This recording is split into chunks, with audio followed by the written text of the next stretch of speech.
Jingle bitty. I hope you got your anime titties. Hey guys, this is Drew Philip Elias with Between Nerds. I am here with my co-host, Mr. Aldo Mendez. Hey nerds. We are here to talk about, in a very Christmas weekend, Ghost in the Shell.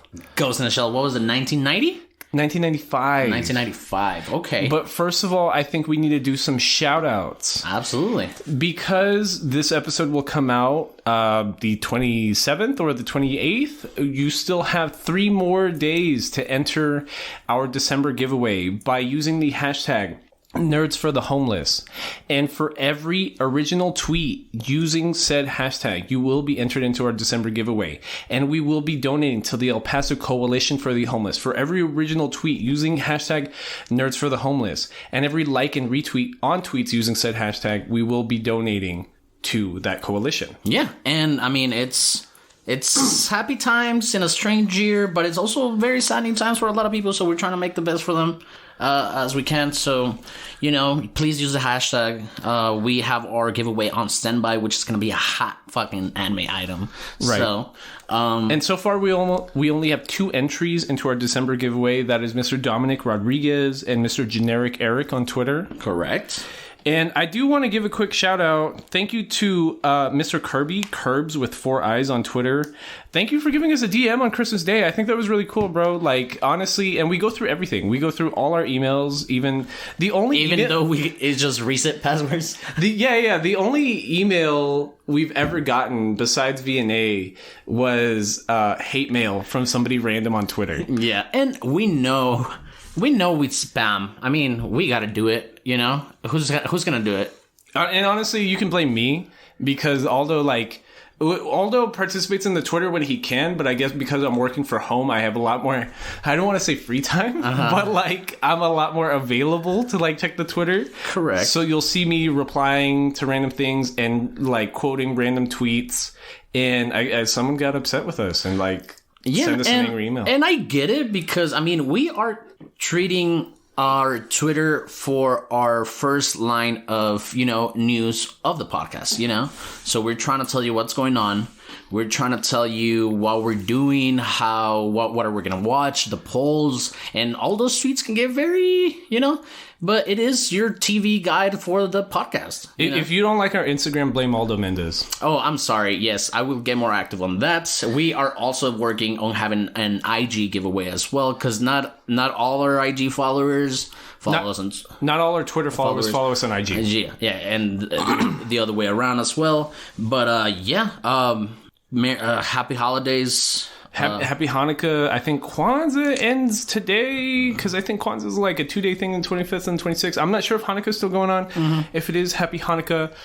If you do the whole 12 days of Christmas, the 25th was the 21st. So happy second day of Christmas. Mm-hmm. And shout out to any weirdos that like astrology. Happy birthday, Capricorns. Yeah. I hope you got your superpowers on the 21st. And we hope you guys got your, all your Christmas anime wishes and anime waifu pillows and everything you guys desire, you filthy nerds.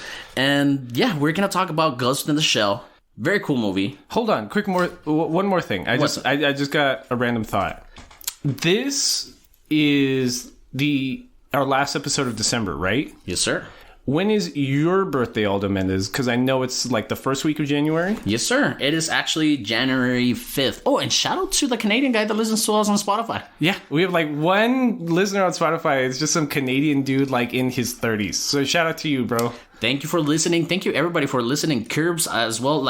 I didn't know you're I don't know if you're an active listener or not, but shout out to you, bro. Shout out to all our active listeners. I don't know. It's a great hobby that we have. I enjoy doing this. Yeah, and we've really popped up a lot. We're about to pass. Well, I'll bring it up right now. We might have passed 1,500 followers overnight because we did that doubled up episode, and I don't know. Followers or downloads? Downloads, total downloads, maybe over 1,500 downloads. Because I don't know what happened in November, but I guess everybody got busy with Thanksgiving. But our downloads were down compared to October when we were at our peak. But now in November, we're back at that same peak. So I don't know what happened in November. in November, but everyone just stopped liking us. But we are at 1,000. We are at 1,499 total downloads. Awesome. So by the time you're listening to this, we'll have passed 1,500 total downloads for the podcast. And I mean, we've been doing this. I mean, this is our 24th official episode. Yeah. But we have gone through a lot, you know? Our first, the pilot was published on July 1st. Mm-hmm. So we've been doing it for 6 months, man. Yeah. And when I get tired, to be honest, and I'm like, why do I get tired doing anime discussions? And it makes me realize that we have condensed 20 years, like 20, 25, 30 years maybe of like anime fanship into like 6 months. Mm-hmm. Like when I think about it like that, I'm like, oh, fuck. Yeah. And our discussions, I mean, not to, blow my own horn or blow our own horn, but... Yeah, I'm an excellent podcaster. But I feel that besides Cowboy Bebop, we have given credit to a lot of these animes where it's deserved and where it's not. So, I don't know. I like our conversations. I love them. But Ghost in the Shell, classic movie that a lot of people saw on Adult Swim, especially people our age in the U.S. Mm-hmm. And it was... very pop culture. Like, everybody somehow knows of Ghost in the Shell. Yeah, like, this is that, like... If you're a fan of just, like, movie writing, if you're a fan of directors, if you're a fan of, like, cinematography... Yeah, cinematography level stuff, like, you like Ghost in the Shell. Like, this is, like, the pretentious anime argument to, like, oh, well, anime movies aren't really just punches and kicks or love fest that Makoto Shinkai does. Yeah. Even though we like those. We like Shinkai. Yeah, we like Shinkai. Shit. But, yes, it is a movie...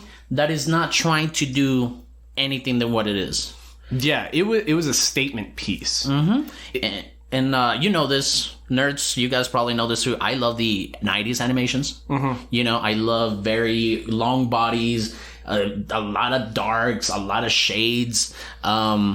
And it looks amazing for me. This was pretty much my choice. I wanted to revisit this because I hadn't seen this in a while. Right.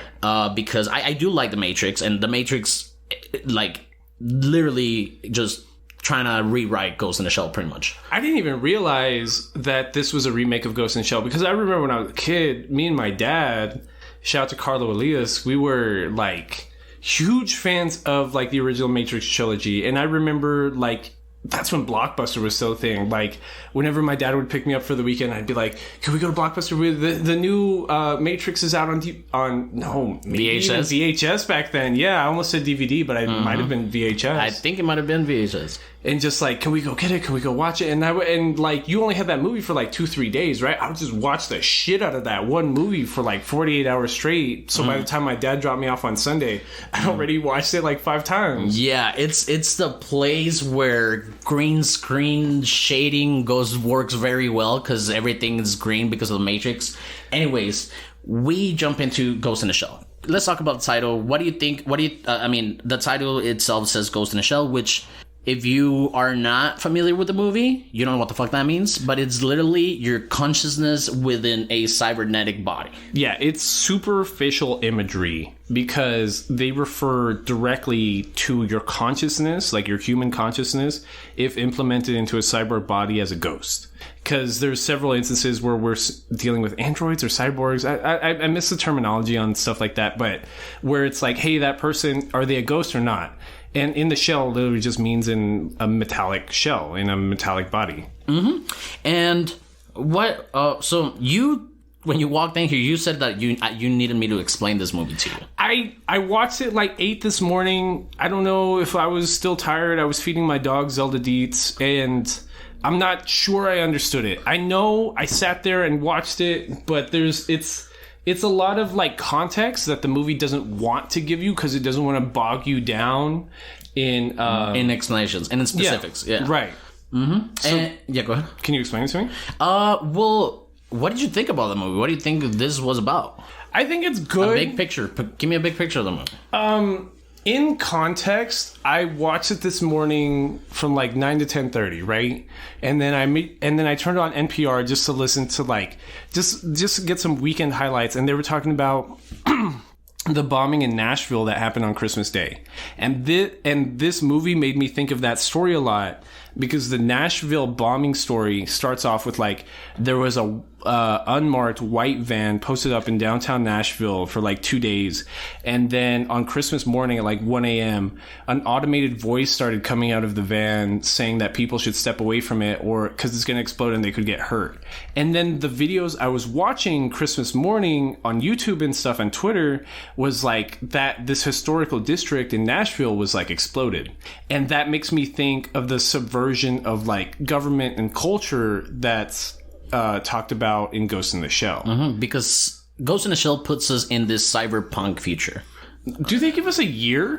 I don't think so. I don't think they give us a year. No, it's even almost like, because they say like Neo Tokyo. They always mention this in all the movies. The original Tokyo is always dead in every fucking 90s anime. Yeah, and so we follow this our main character, which is Major Kusanagi, and she is way better than Scarlett Johansson, at doing this fucking movie. I hate that that Scarlett Johansson always does that, because like a lot of people's only sense of Ghost in the Shell, especially in an American audience, is going to be that bad Scarlett Johansson movie.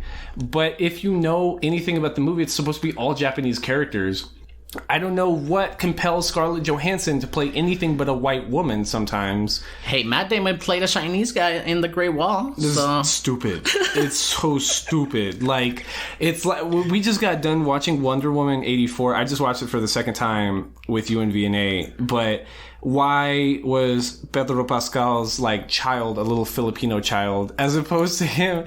I think he's ethnically Mexican or something like that. Yeah. Because part of that movie was he got bullied for eating a tamale. Yeah, he was like, what is he eating? And it's literally just a tamale. Yeah. Bro, I've been eating nothing but tamales since like Thanksgiving. Can you imagine getting bullied for that? I know.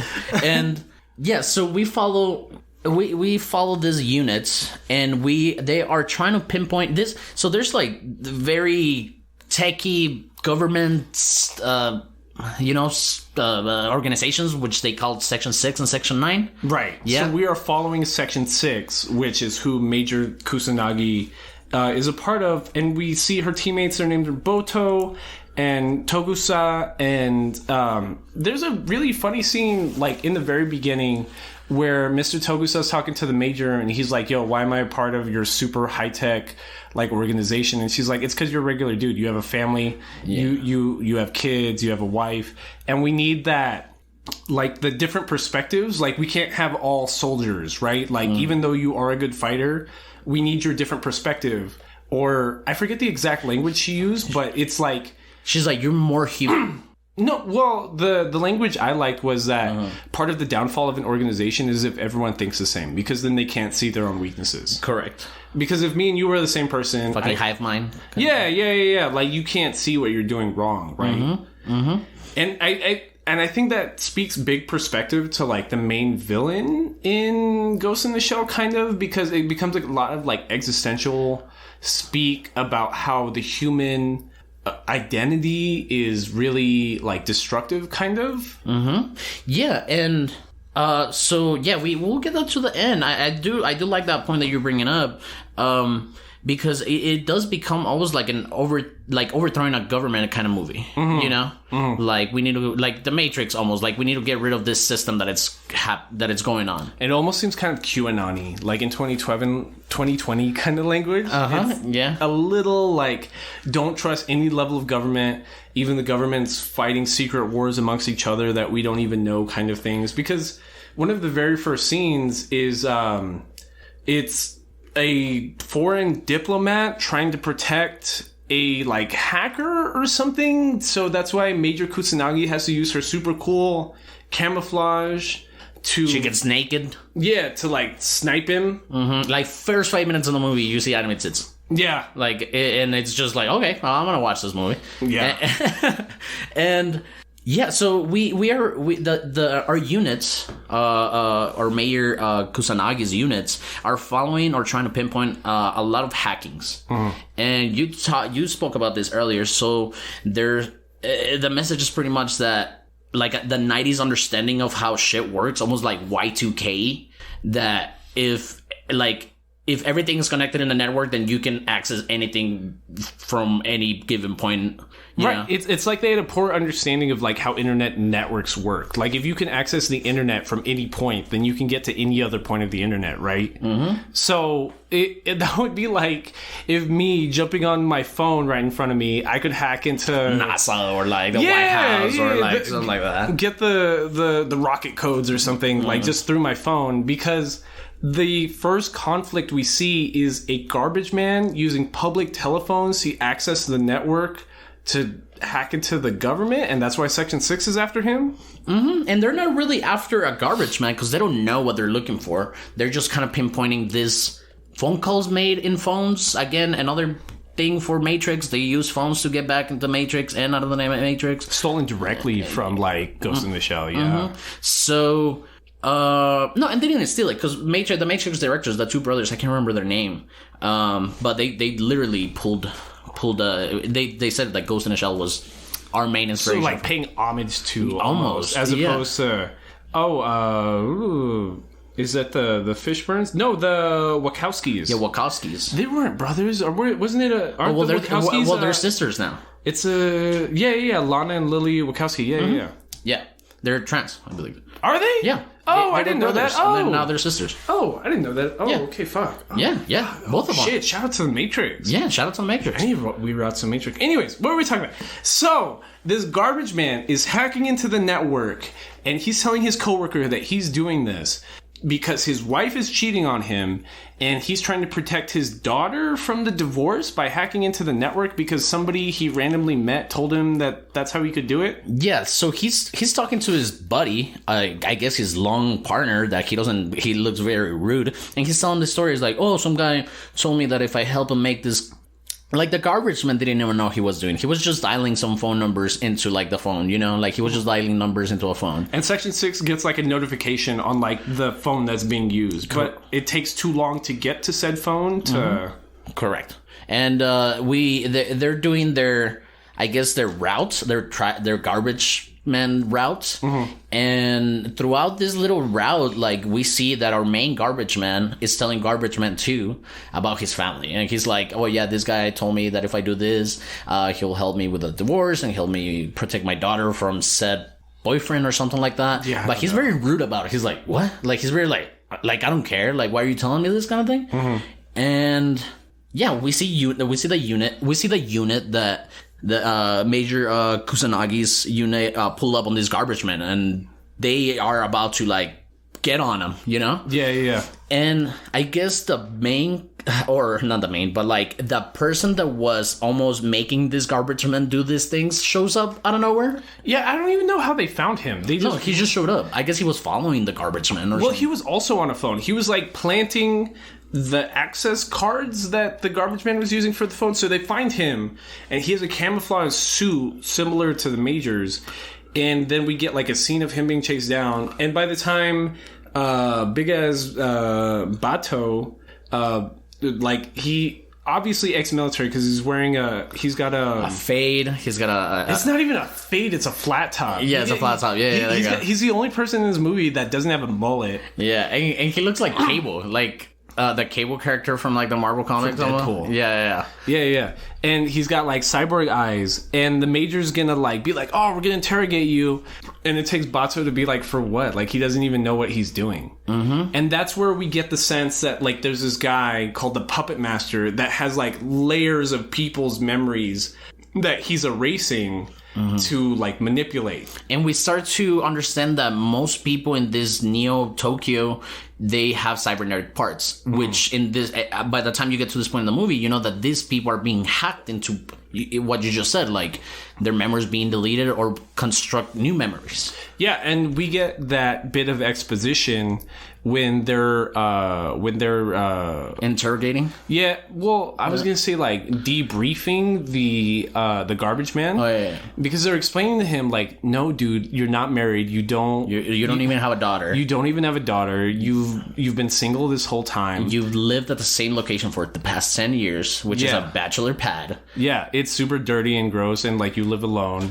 And these memories were implanted to like manipulate you. And then we see that classic anime shot that like almost fish eyes into the face of the garbage man, and he's all distraught. He's like, what do you mean? He's like, what do you mean? It's like my daughter and my wife and this and that's. Like, dude, it's like we might not even get your memory back, but this is not your memory. Yeah, because that's how NGE is too. I'm glad you brought that up, because like NGE, anytime there's like a mind blown, super like, what did you just say kind of scene, like that's how NGE is. Stray fish eye into the face. I can't remember if Akira's like that, but maybe. I think Akira might have a shot like that, but we saw a lot on Steins Gate shots like that. There's a lot, and Steins Gate came out like a full 15, 16 years after this. And go ahead. I see a lot of Steins Gate in Ghost in the Shell, to be honest. Well, a little bit, because there's a lot of... It's because it's mindfucky. Yeah, the idea is that your consciousness can be transferred by mechanical means, and that's the premise to Steins Gate as well.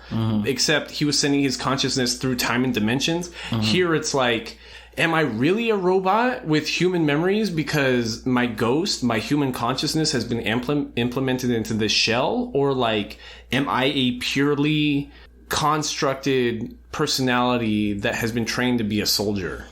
And that's like the deconstruction that you're supposed to think about during Ghost in the Shell. Correct. And yeah, like midpoint, we see this whole explanation, almost the only explanation of the movie, but we see our major, she goes into this tangent of how she's like, oh, well, how do I know I'm not a fucking robot that somebody put human memories in, you know? And how do I know my ghost is real? Correct. Like, was I ever a human or not, or blah, blah, blah, this and that. So again, very mindfucky. And besides the visuals, like you said, this is like a statement piece. It's an hour and 20 minutes.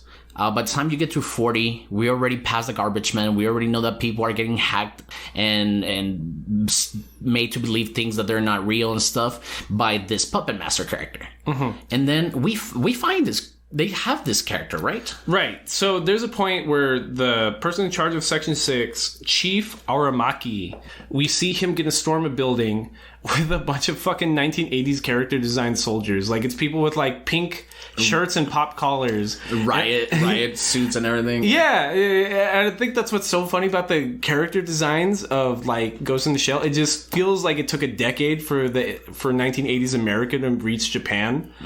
A lot of mullets, a lot of weird haircuts. Everyone has a mullet. Literally every character has a mullet except for Chief Aramaki because he's balding, and Bato because he's the military guy. Yeah, he's the military guy with the flat top. Yeah. Anyways, so they steal the puppet master, who's a cyborg, and we see him posted up on a platform almost in like crucified. Yeah, almost crucified, which feels super NGE because again, every piece of NGE has like Christian imagery and like a bunch of like crosses and crucifixion stuff. And we see an exposition dump by said puppet master being like, I am Project 2501, and I am here to... I came to consciousness so long ago. I am not human. Yeah. I am this, and that. I'm here because I want to be here or something like that. Yeah, because we see Section 9 visit Section 6, and Section 9 personnel is like, oh, he must have been programmed to speak like this and to have self-preservation. And it takes like Chief Aramaki to be like, no, I think he really believes all that. And they tried to turn him off or something, or they're like, how the hell did he turn on? It's like, he must have some reserve battery or something like that. It's like, no, it's like, this is and he calls himself a sentient cyborg or robot. Yeah. You know? And they tried to like turn him off, but then like he hacks everything and like makes a huge explosion like in this NASA looking like headquarters thing. And he gets stolen? Yeah, so Section 9 only showed up to steal the Puppet Master robot from Section 6, and they were using it like Section 6 personnel right away didn't trust him because it took Togasu, the dude with the wife and kids, to like depressurize the room they went into and realize that they were too heavy and that the Section 9 personnel going to visit them were like cyborgs themselves. Mm-hmm. And then we get this weird chase scene of like Major Kusanagi trying to chase the guys that stole the Puppet Master. And the final scene is Major Kusanagi in a church being shot at by a tank, but the tanks in this movie aren't tank shaped. They're like spider shaped. Yeah, it's very futuristic kind of thing to do. I mean, yeah, it's like a robot on rolling wheels, but 6 legs. I don't know. Yeah. I mean, it makes sense for like you know, in weird terrain. This is the only thing I remembered about Ghost in the Shell, because I guess I had only seen one of the sequel movies, because I only remember a character that's like a child consciousness inside of a tank, which is a spider-like robot chasing around the Major and being like, Major, we gotta do this and that, which isn't even part of this movie. Mm-hmm. And I didn't even realize that until I was done with it. I was like, wow, I don't remember anything about this movie. Correct. And right now we are entering like the final act of the movie. Mm-hmm. Because this tank has massive like firepower. Our Major, she's a badass. We know she's a badass at this point. But, I mean, the movie, because you don't know what the fuck is going on, like, half of the movie seems like you watching it seamlessly. Like, one point, you're already at the end of the movie, and you didn't even know.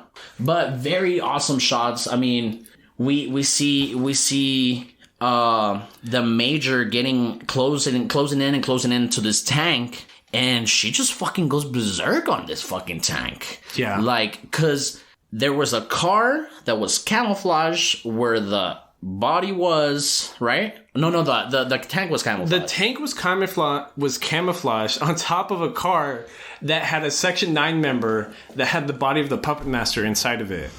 And so she's jumping from pillar to pillar, and this tank is using giant fucking rounds and just destroying these churches' pillars. And we see it destroy like this tree of life kind of structure inside of the church, which again feels very NGE, because like the first 5 seconds of the intro song to NGE, or it's showing like a tree of life kind of thing, because that's what NGE is about. It's about like the deconstruction of like choosing like human individuality over like a singularity in human consciousness, which is maybe what Ghost in the Shell is about, because it's like, except Ghost in the Shell is trying to ask like, how much of an individual really are you, and how much has been constructed, right? And then at this point, I mean, very heavy fight between the Major and the tank. Right. She closes in on the tank, and she's using her entire strength to make this tank like stop. Yeah, she's trying to rip off like the I guess a panel, like a power panel or something. She's trying to get to the person inside of the tank. Correct. So she's literally ripping off her cyborg arms. Her leg gets blown off, and then Mr. Batu shows up. Yeah, like this tank. I guess one of the fucking arms, or I don't know where this fucking arm came from, but she grabs the Major by the head. And you can see just like start squeezing, and I thought that was very cool. You know, I love the animation. It looks fucking crazy. And we see Bato show up and with this big ass gun and just shoots the fucking thing.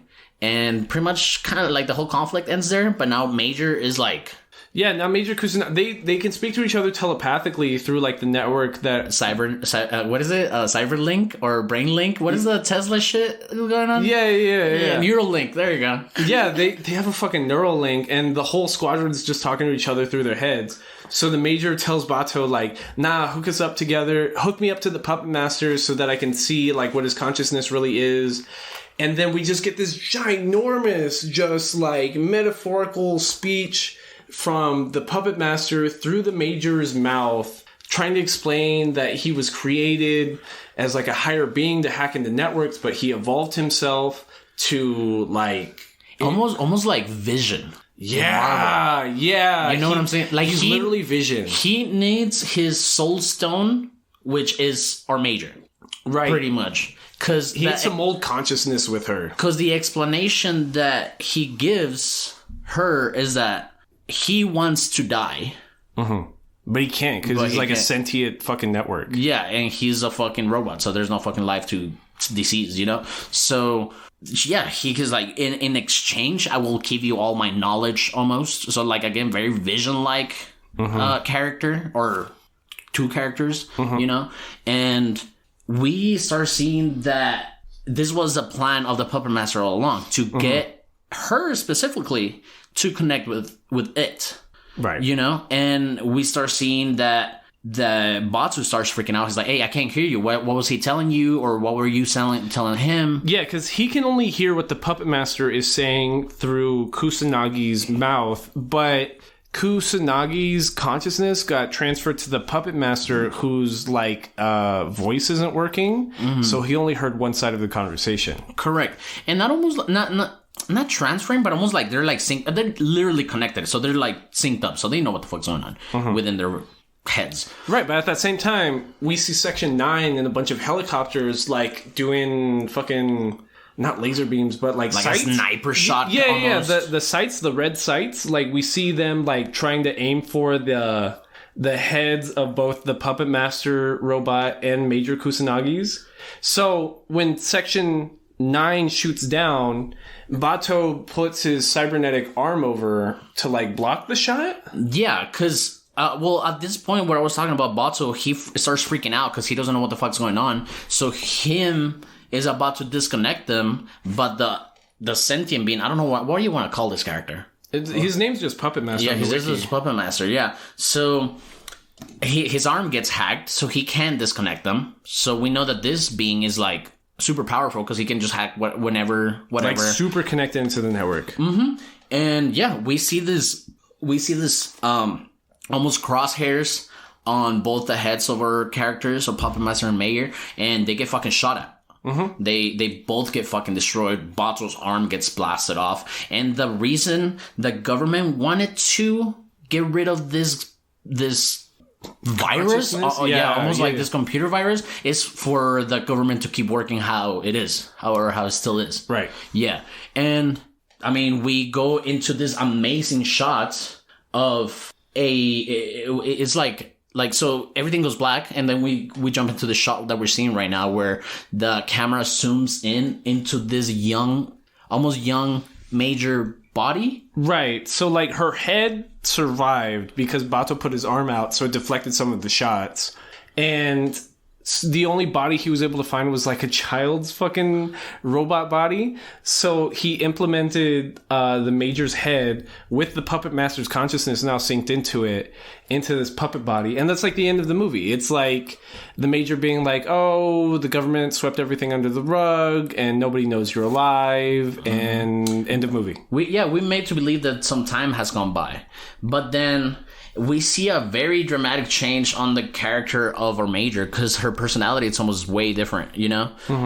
She doesn't say much, and she never said much in the movie, but we know that there's something different with her. And he, Bato it's pretty much asking her, is like, so did you guys merge? Yeah, what do you remember? Yeah, it's like, what's going on? And he's like, oh, and she starts saying, oh, well, I did merge, and blah, blah. And like you said, the movie ends, but it ends like in a way that like, oh, now I have the power, and I don't know, because I myself want to overthrow the government. Like my imagination just puts me into like, oh, she went to go fucking destroy the government, you know?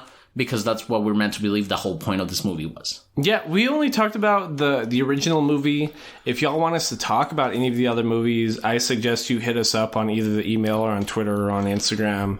And we'll get around to it, but the entire month of January is planned. Do you want to talk about that in the Nerd Down? Yes, but give me 1 second. I love these movies. And I would love them even more if we had an input from you guys, because it's hard to explain it. We've been talking about it for almost 30 minutes now.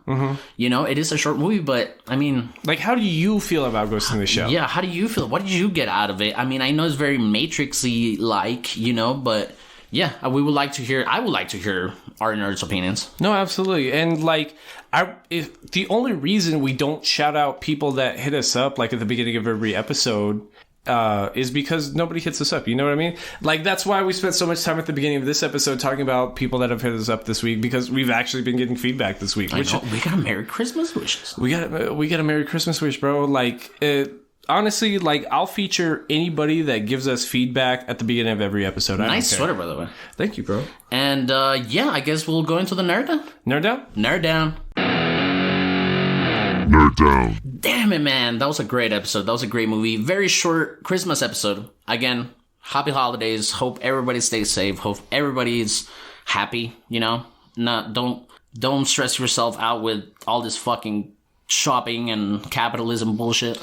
Yeah, just get shit for people you actually give a fuck about and participate with all year. You don't got to get, like, your cousin you don't talk to all year or something. Mm-hmm. But, like, if you're hearing this, that's already 2 days too late, right? Mm-hmm. Like, correct. But as of this week, we both watched Wonder Woman 84. You watched it twice. I've seen it twice in the past 24 hours. You loved it. I fucking hated it, bro. Patty Jenkins. It's a great director. She's excellent. She's the fucking best. And that's why, like, immediately after I got out of the movie yesterday, I tweeted, like, Patty Jenkins has lost her fucking mind, at least while producing this movie. Because, like, we know she's good.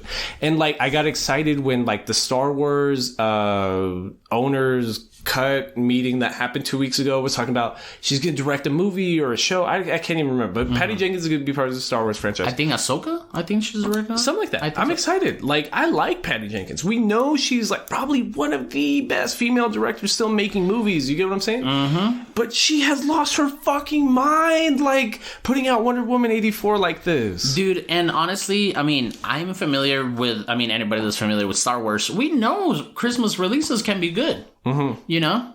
Mm-hmm. And I thought it was a cool thing to put it out in Christmas.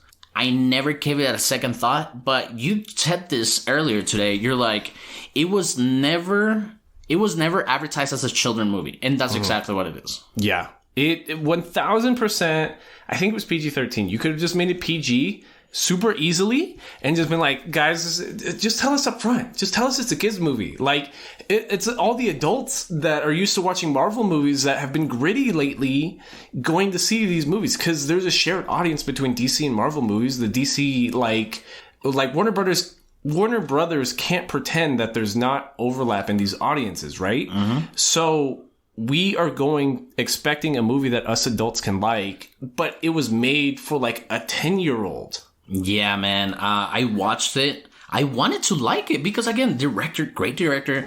Gal Gadot is not good. You know, like, I wasn't expecting much. We know Gal Gadot's, like, acting chops is better in Wonder Woman 84 than Justice League, than the first Wonder Woman, but we know she's not, like, fucking Scarlett Johansson, right? Like, correct. We know she's not a great actress, but, like, she looks like Wonder Woman. She plays Wonder Woman well. Mm-hmm. But it was her limited acting skills, right, could not carry this movie, because what carried this movie for me watching it both times was The Mandalorian. Yeah, it was Pedro Pascal, like, performance, because he's an excellent actor no matter what he fucking does. He's basically playing a joke. Mm-hmm. Like, he's acting like he knew the movie was going to be a joke, but he played it anyways. He was, yeah, it was good. Mm-hmm. He got his direction from the director. He read the script and he was like, fuck it, I'm going to do it. I'm going to make it the cartoony character that they want. And he played the shit out of it. Like, his ending villain monologue is, like, so cheesy, but it's, like, great at the same time, and it's, like, the best part of the movie. Yeah, it is. Yeah, Pedro is the best part of the whole movie, because he made his character chilling. I mean, he made it a little terrifying almost, you know? Seeing this spiral into madness kind of thing. Like, if somebody had unlimited power, what's the first thing they would try to accomplish? Like, just to be a god. Just have, like, unlimited life and power and health, and that's it. Like, that's exactly what would happen, right? Mm-hmm. Yeah. Whoever's Filipino child that is, I mean, good shit he got paid for. Why did they cast it like that? Why did they cast it like that? Because, like, I'm pretty sure that he's not Filipino, but they put this little brown Asian child as his son, which, like, even in Hollywood terms of, like, inclusionism, still doesn't make a whole lot of sense. You know what I mean? Yeah, it does not make a lot of sense. And like, bro, I was a little Filipino child. I know what little Filipino children look like. I'm looking at one right now. You can't put Pedro Pascal and this little Filipino child on a screen together and expect me to believe like there's some sort of connection between them. Like what the fuck? If they would have said he's adopted or mentioning it or something like that, then cool. Yeah. Cool. You know? But no, it's like... His wife would have been some like super South Singaporean. Like. Yeah. At least a quick shot of the wife, which we don't see. Maybe she is. Maybe we're thinking about it too much. Yeah, but anyways, Patty Jenkins has lost her fucking mind. I hope the Snyder cut of the Justice League is better. Yeah, so it's gonna be I believe a 3-episode. Oh, it's miniseries? Episode? What? Yeah. Every episode's gonna be like an hour. Oh, or an hour and a half. Why didn't they just put it as 1 3-hour movie? No, it's almost like 5 hours, bro. What? The entire thing, yeah. I think Wild. so. I want to say that. I'm excited. You mentioned the drunken guy in Wonder Woman is Whedon. Jeff Whedon? Yeah. Yeah, he's single-handedly just burning the fucking franchise to the ground. I don't know if you guys are familiar. I follow these things because I'm a fucking nerd and I like movies and I like Ray Fisher as Cyborg. And Ray Fisher and a lot of his colleagues had a lot of problems because he is a problematic director to work with. Joss Whedon, when was he part of the franchise? He's been there for, I think, since day one. He's the one that who rewrote Snyder's cut because Warner Brothers kicked him out because they wanted to do a dumb fun Marvel movie and it just fucking plane crashed the entire thing. Oh, that's right. This guy made the first Avengers in the Age of Ultron. Mm-hmm. Went to do the Justice League after Zack Snyder. After they kicked out Zack Snyder. Wait, then how did he piss off Cyborg's actor? Huh? How did he piss off Cyborg's actor? Well, I'm not sure about the details, but in the reshoots that Joss Whedon, whatever his fucking name is, I don't even want to say his name because he pissed me off of the Joss with 2 S's. Joss. Yeah. Joss, cool. So Joss, apparently there was a lot of problems in reshoots. He was very, they say he made a lot of people, uncomfortable, hard working conditions. How? I don't know. That's what I've been following through the story. What? Fuck Joss Whedon, because if he made both the theatrical release of the Justice League and the Age of Ultron, that movie's like dig. Yep. Like fuck Joss Whedon. Yeah, and he's a nerd. He's a comic nerd. But if I didn't know this when I saw these terrible movies. Mm-hmm. And then I see that Ray Fisher's career is being bashed because of this guy, and they almost want to take him off. And he went through legal measures to get everybody, to get all his colleagues, I guess paid, or I don't know, not paid, but like at least an apology from the guy or something like that. But Warner Brothers kind of is not backing Ray Fisher.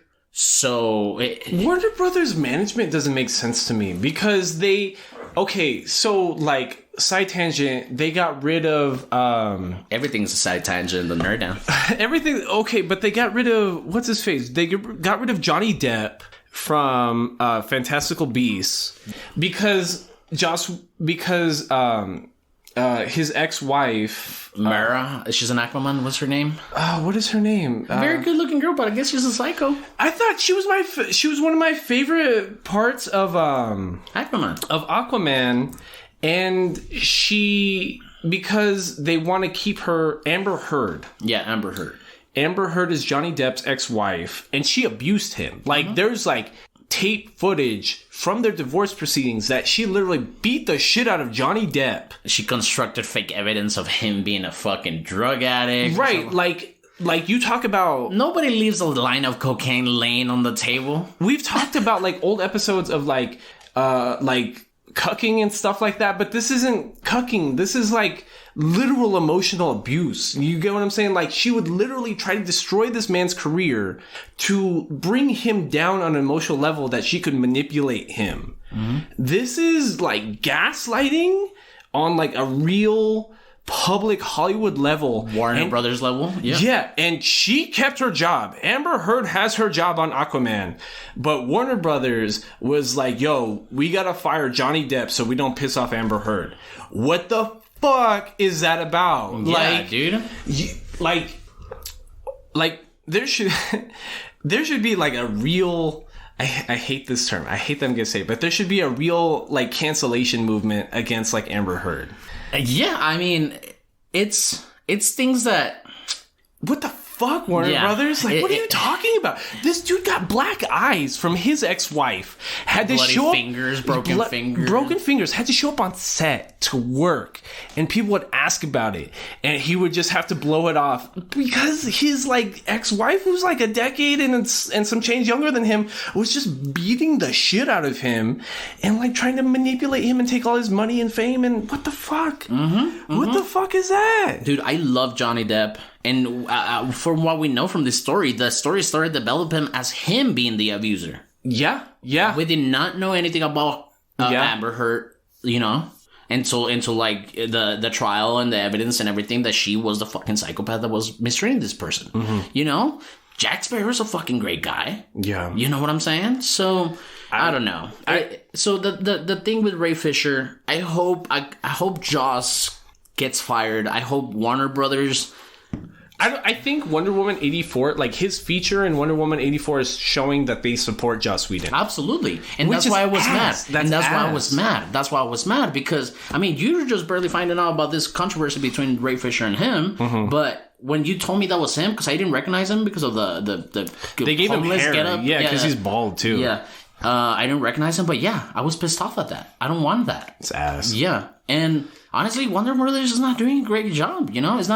It's trying to copy Marvel so much that... I saw a tweet today that was like, why do y'all like overanalyze DC movies, but you don't do that for Marvel movies? Because Marvel movies got a formula down. 80% of Marvel movies I'm gonna like. Even the duds for Marvel movies, like, it's still a 6 out of 10. You get what I'm saying? Like, Captain Marvel wasn't the greatest movie. But I saw that the day after I got a concussion, and I was still like, that was pretty okay. That was all right. That was probably the concussion talking too, but who knows? Yeah, I showed up in a neck brace. Like, I had just gotten in a really bad car accident. I was still partially concussed. Didn't know how to drive properly for a couple days. And I still walked out of Captain Marvel being like, it could have been better, but it was okay. You get what I'm saying? Yeah. But, like, okay for DC means like a 3 out of 10. Like, there is so much... like different between an average Marvel movie and an average DC movie, because there's no average DC movie. What pisses me off on my way over here that I was thinking about it, Wonder Woman 84 is Shazam, because Shazam was again a time period piece in the 80s about a child and like marketed towards children and about a superhero just overcoming just adults being cucks.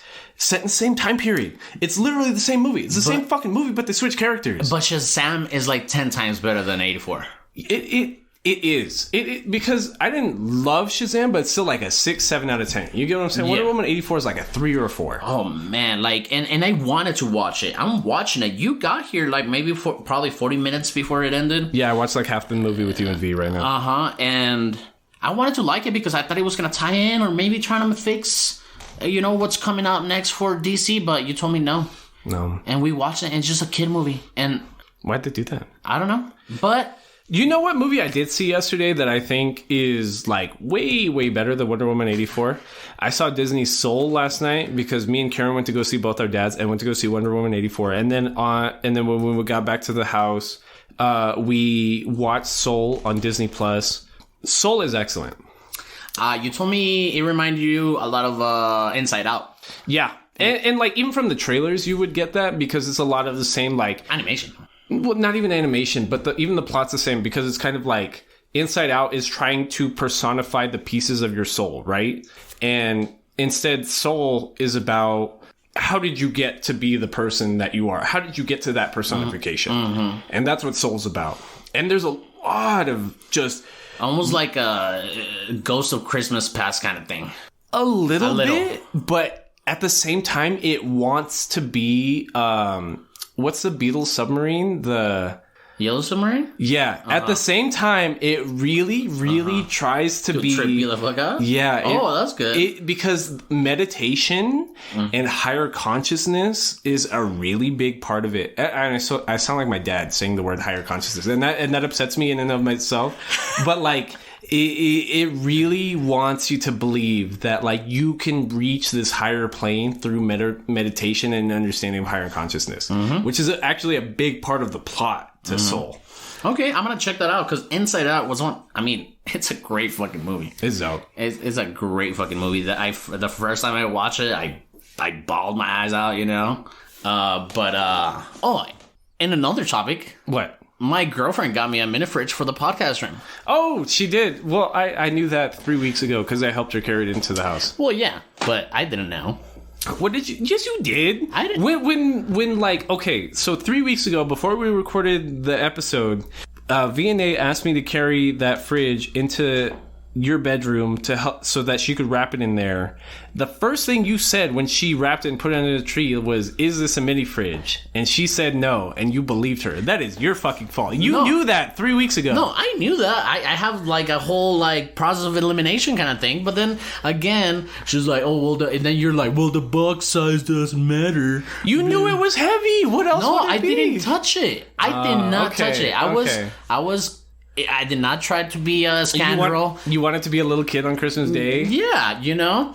And, yeah, we got a mini fridge. It's great. We need some more drinks. But, man, I guess we are going to talk about January. Well, yeah. You want...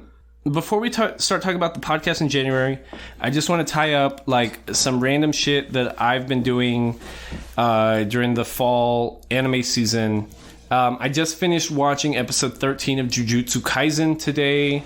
We're going to be on a 3-week delay because of COVID for episode 14 of Jujutsu Kaisen, which is still it's still in production.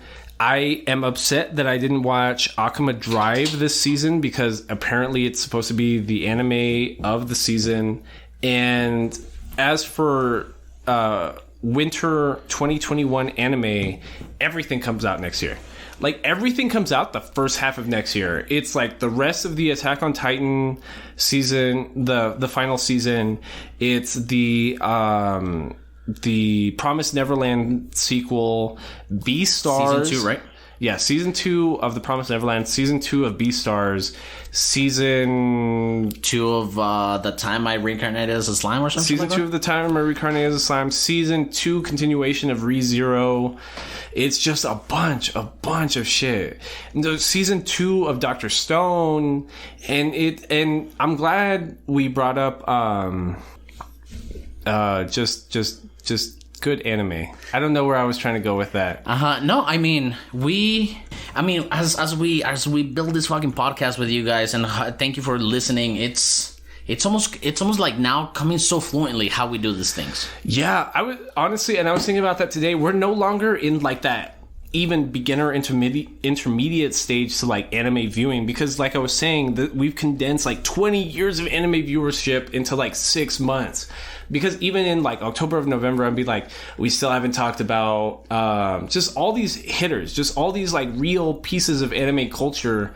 But we've gone through so much. Like there's only like a couple things like here and there that not even everybody's seen. Like we haven't seen like a lot of Studio Trigger things. We still haven't seen Kill la Kill, Gurren Lagann. We still haven't seen Gurren Lagann, but like not everyone's even seen those. You get what I mean? Like, and I want us to watch that in context, but it doesn't even. It's okay at this point, because the first week of January we're gonna be watching Fire Force. Hold on. Am I jumping too much? It's because I'm just excited about January. Okay. I'm just excited about January. Okay. We're coming out to the end of the month. That means a giveaway is coming to one of you lucky nerds. Please use the hashtag Nerds for the Homeless.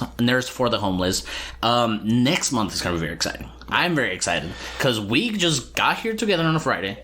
We planned this 2 weeks ago. We got slammed on some beers.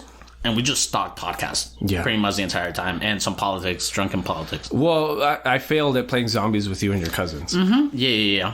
Yeah, they hated me for that. Yeah, I'm very excited. We've been thinking this for a while. And I mean, last year was a very controversial year for the police and stuff like that. You know, and it brought me to think, like, what about our firemen? Right. You know? So we believe the next hashtag, we don't know what the hashtag is yet. We didn't even talk about this. No. Oh, yeah, we did. It was it hashtag EP Fire Nerds? It's hashtag EP Fire Nerds. EP Department? No. No, it was EP Fire Nerds. Yeah, EP Fire Nerds? Yeah, okay. It was hashtag EP Fire Nerds because our good friend, Jacob, what's his last name? Mendeville is part of hashtag EP Fire Nerds. He is part of the El Paso Fire Department. And he's been maybe one of our first supporters of the podcast since like July. And he's a great fireman. He studies. He helps a lot of people. He goes through a lot of stuff, just helping out the community and stuff like that. So we were thinking that we have to give back to our firemen, to our fire nerds, to our EP fire nerds. Yeah. And Jacob, you know him. I know him. He's not an anime nerd, guys. He's not an anime nerd at all. And, like, we did get some pretty positive feedback after we featured Karen and VNA, like, in the Attack on Titan episode. And we want to be featuring as many of our friends as possible as part of the podcast.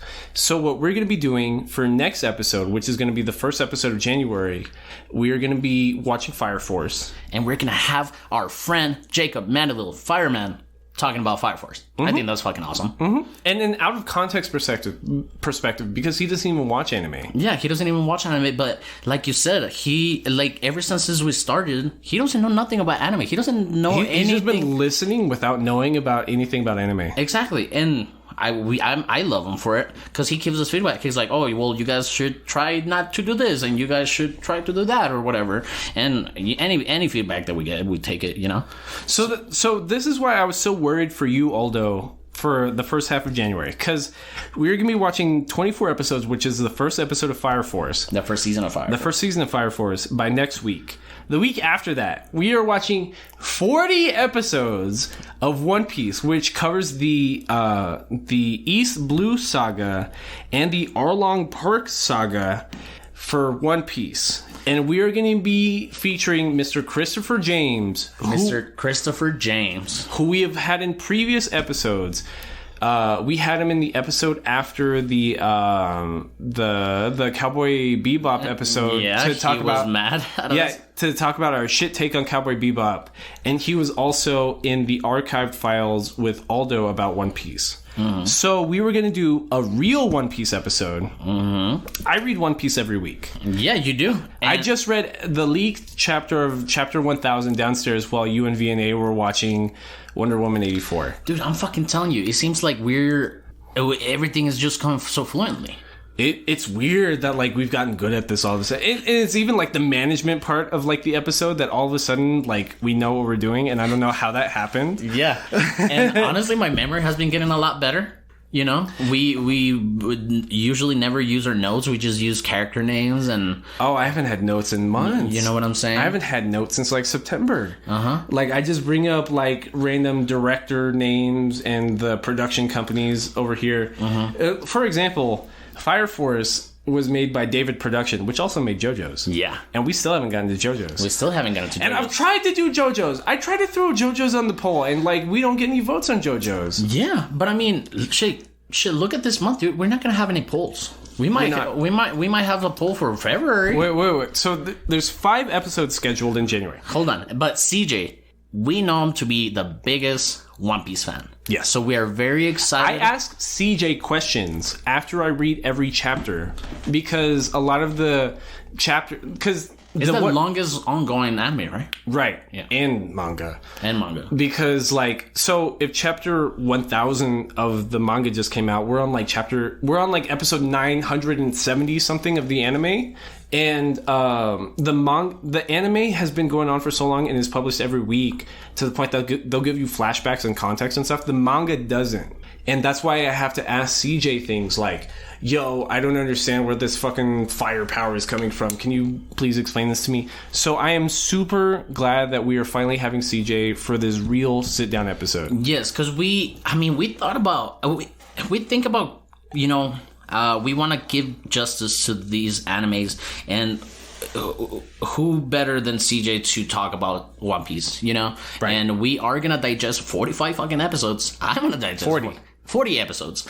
And, you know, by the second week of January? Right, second week of January. So that's that brings us to our third week. The third week of January, we are going to have Mr. Valentin Hernandez Jr. sit down with us and talk about Tokyo... No, not Tokyo Ghoul. We are going to be talking about Soul Eater, which is by the same author of Fire Force. So week 1 and week 3 are tied to each other. Mm-hmm. And Valentin, the first 2 weeks of November, was pushing for like Soul Eater hard. He's been pushing. He's been emailing us. No, he hasn't. He's been tweeting at us about Soul Eater. Yeah. So I'm excited to watch it because he's been fucking pushing it. So we're gonna have him here, Mr. Valentin. So be ready. Use the hashtag. Tell your brothers to listen to the podcast. Yeah, he has like 3 brothers that listen to anime too. And we'll be dissecting that. I'm excited for that. And then again, January. Still in January. We fucking planned this. Wow. I don't know how we did this. So then there's 5 episodes scheduled in January. The 4th episode is going to be VNA and Karen back again to talk about the Studio Ghibli film Spirited Away. It was like the most gross movie for like a long time. For like a long ass time. Yeah, for like besides it was Akira, and then Akira got put down by that one. It was Akira, Spirited Away, and then it was the Makoto Shinkai film Your Name, and then second right now is the demon slaying one. Demon Slayer. Demon Slayer is now the second highest grossing film in Japan. Is it the second? I think it was the first. Something like that. I think it's the first. Something like that. So then Demon Slayer just took over it. So then maybe eventually we'll get to Demon Slayer. I don't know. We've never even gotten a suggestion for Demon Slayer. You've already watched Demon Slayer Season 1. I've read the entirety of the Demon Slayer manga. I don't know how we haven't even gotten to that yet. I read the manga. I got into like the end of like what we are going to see in the movie. Oh, okay. Yeah. The end of that saga? Yeah. That's really good. Yeah, it is really good. And then so the 5th and final week of January, the episode's coming out like the 30th or the 31st of January, we are watching Beastars, which is only 13 episodes to give us like a breather after this like just wild ass fucking January. Mm-hmm. And what I believe to be the best anime of 2020. Like, and I feel like, especially when I see like American polls on stuff like that on like anime of 2020, because like 2020 was dry, right, because of COVID and the production schedules of anime. But out of things that actually did make it to come out, like I really think Beastars is the best written thing I've seen in forever. Like forever. Like not even like the animation will take like a whole episode to get used to. Mm-hmm. But you got to get rid of the memes and the stigmas you see on Twitter, which are like, it's very frowned upon because everybody hates furries. It's not furry shit, but it is furry shit because like it's a love story through furries. It kind of, and I don't know. It'll be exciting. The bonk on your head horny episodes end up being some of our funniest episodes on this podcast. So that's the entire month of January. Yeah, and throughout this whole January month that is not even here yet because we still have another New Year episode that we're gonna do. Wait, right? No, that's our first January. Like the January 3rd is gonna be the Fire Force. Fire Force, correct. And throughout this whole month, please use the hashtag EP Fire Nerds. But don't forget, you still have like 5 days to use hashtag Nerds for the Homeless. Correct. We're not going to promote it on Twitter yet, but if you jump the gun on it, I mean, we'll fucking give you a shout out, whatever, but jump the gun on it, you know? We'll just use the hashtag so we can donate to the fire department, which I think does not get the appreciation that it deserves. They're non-controversial. You know, they're good people. Yeah, they're real good people. They don't piss us off like EPPD. Correct. And yeah, and I'm excited to have it scheduled. I'm excited to have it planned. I don't know why. Me too. And I think that's about it. That's all I've got. I think that's all it. I hope you guys are as excited about January as we are. Again, we're gonna have a hot anime giveaway for you guys. Our nerdy, it doesn't even have to be anime, it can be anything. But yeah, we'll keep those giveaways, we'll keep those donations. We are aiming, if our projections are correct, hopefully we get a good donation amount for the fire department. January, just in terms of listens, should be like our busiest month. So I don't see any reason that our donation to the EP fire department shouldn't be like a direct correlation to that. Right?